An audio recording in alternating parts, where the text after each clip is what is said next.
আসসালামু আলাইকুম all viewers, সবাই কেমন আছেন? আমাদের গোদাগাড়ি থেকে, আমি গোদাগাড়ি মেডিকেল মোড় থেকে সাগর। আর ইতিমধ্যে আমার পাশে আমার চাচাতো ভাই, হাই বল হাই। High high.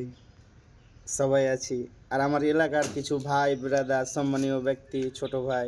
কয় আমরা তোরা আন্ডার সব কি ভাবিস ভাই বোকা চোদা? আন্ডারগ্রাউন্ডের পাঁচ পাখি আমরা। যে তোরকে একটা শেয়ার, একটা লাইক, একটা সাবস্ক্রাইবে আমরা সেলিব্রিটি হয়ে যাবো? আবে এত কিছু লাই, তোরা যে ভিডিও দেখিস এতেই আমি খুশি। একটা করে লাইক দিলি হবে। ঠিক আছে, আবার তোকে লাইকও লাগবে না, তোরা যে ভিডিও দেখিস এতেই আমি খুশি। সাবস্ক্রাইব কর না না কর, ঠিক আছে? তবে ভালোবেসে তো সাবস্ক্রাইব করতে পারিস সবাই। এলাকার ভাই বেড়াদার আমাদের মেডিকেলে বসে আছে এখন, পুরাতন বিল্ডিংয়ে। কার লেগে? এলাকার ভাই বেড়াদার, এলাকার স্মৃতি। তবে আমরা ভাইরাল হতে চাই না ভাই, আমরা শুধু এলাকার স্মৃতি এগুলো সবসময় মনে রাখতে চাই। তোরা এলাকার ভাই বেড়াদার, তোরা যদি সাপোর্ট না করিস কে করবে? হ্যাঁ, এই ভিউগুলা দেখ, কতদিন ধরে দেখায় যে প্রবাস জীবনে এসব ভিউ পাইনি, এরকম এলাকা পাইনি। আর দেখা যাচ্ছে তোরা মনে করছিস কি তোর একটা সাবস্ক্রাইবে সালা আমি ভাইরাল হয়ে যাব। আবে অতখানি গেলে তোরা যে চুপ করে ভিডিও দেখিস, এতটুকুই তো আমি শান্তি পাই। গাছে ডাব আছে। আর কিছু লাই দেখে লাও।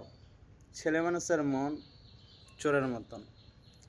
বসে আছি দু চাস্তো ভাই রিল্যাক্সে বসে গল্প করছি, বলছে গাছে ডাব আছে, ডাব বেড়া খাওয়ার লাগে। তো সবাই ভালো থাকো। হবে, আমরা না এডিট করি, না কিছু করি, না ফিল্টার লাগাই, আমরা এমনি এলাকার ভিডিও ছাড়ি, ভাল লাগে, দুটো কথা বলি। তো সবাই সাবস্ক্রাইব করলেই পারো, সাবস্ক্রাইব করে দাও, কি আছে? সবাই ভালো থাকো, সুস্থ থাকো, আল্লাহ হাফেজ। আবারও নিশ্চয় পরের কোনো একটা ভিডিওতে ফিরে আসবো।